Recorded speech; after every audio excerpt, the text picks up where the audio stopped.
A simple question. You can often hear this question when you attend networking events like from Green Forest or Let's Talk or Big Meet, if you're familiar with them. Like every time when you start conversation, it's like, what do you do? What do you do? What are your hobbies? What are something else? Simple questions that actually say a lot about you. I'm going to ask a few this simple question to understand the audience. So if you are brave enough, just please raise your hand and I will ask you. If not, I will just pick one. Okay, so what do you do? I'm data scientist. Data scientist. Okay. What do you do? I'm an engineer.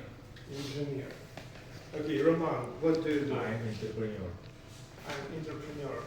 Okay, let's, sir. I'm a recruiter. I'm a recruiter. Okay, it was a bit more concise than I expected, actually. So after that, after your what you said, I have no idea what you're doing. You will just told me about your titles, and I do not feel this.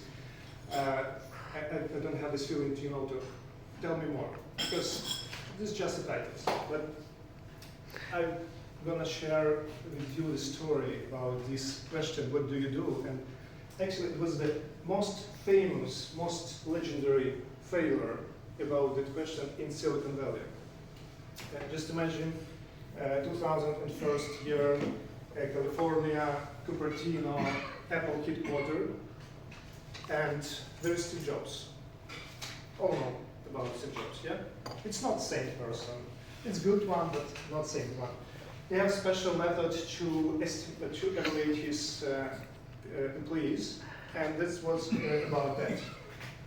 He steps into the elevator. In that elevator there was already his young employee, and when the door closed, he started asking this person, so, what is your name? He introduced, like, my name is John, for example. So, John, what do you do? And John answered not in the proper way. He was a bit nervous. His heart was pounding because it's Steve Jobs. He's talking to me, right next to me. And when he started talking, it was pieces of sentences. It wasn't clear enough. Like, I'm in accounting, I'm doing something with the optimization of expenses. I work with Genie. You know Genie? Genie. Somebody knows Genie? Yeah. Everybody knows Genie. And when the elevator reached the Jobs floor, Steve left. 1 hour after that, he called HR department. What do you think? What happened after that? He got fired. He got fired. Why? What is your assumptions? Because Steve Jobs was an asshole. Second assumptions. Except that. Okay. He clearly said, because that person doesn't even know what he is doing in my company. He couldn't explain what he is doing in my company. He fired him. It was extreme. HR department wasn't happy about that, but it was the method of Steve Jobs. He required clarity and passion from employees who worked in his company. So it was Steve Jobs. But at that day, after that, as they say, it was the invention of elevator pitch. I don't know, succinct. Yeah? It's a way of succinctly express your ideas in short period of time, like from 30 to 60 seconds. And you do that to explain your idea and to make people hungry to get more from you. It's right now it's backbone of conferences, events, especially when investors and startups involved, because it's their way to find proper match for them. Usually you don't have whole evening to talk just with one person, two persons, because it's part of the job, not only fun. You have to find right person that will be interested in your startup, like investor in your startup, or it will be helpful for you, like an advisor. So you don't spend the whole night with only one person.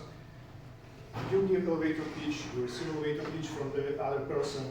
If it doesn't match, that's okay. It's not catastrophe, I guess.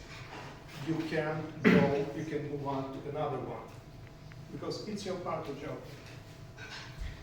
And when we talk about CV as a topic of our event, CV opens doors. And actually, yeah, it opens doors.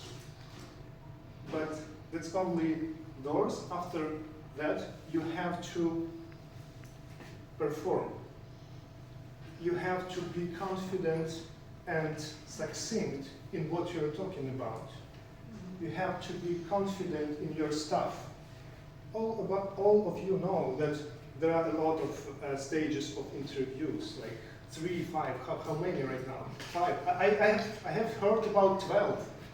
And at each stage of interview, you have to win this stage to go to the next one. If you fail here, like there will not be the next one.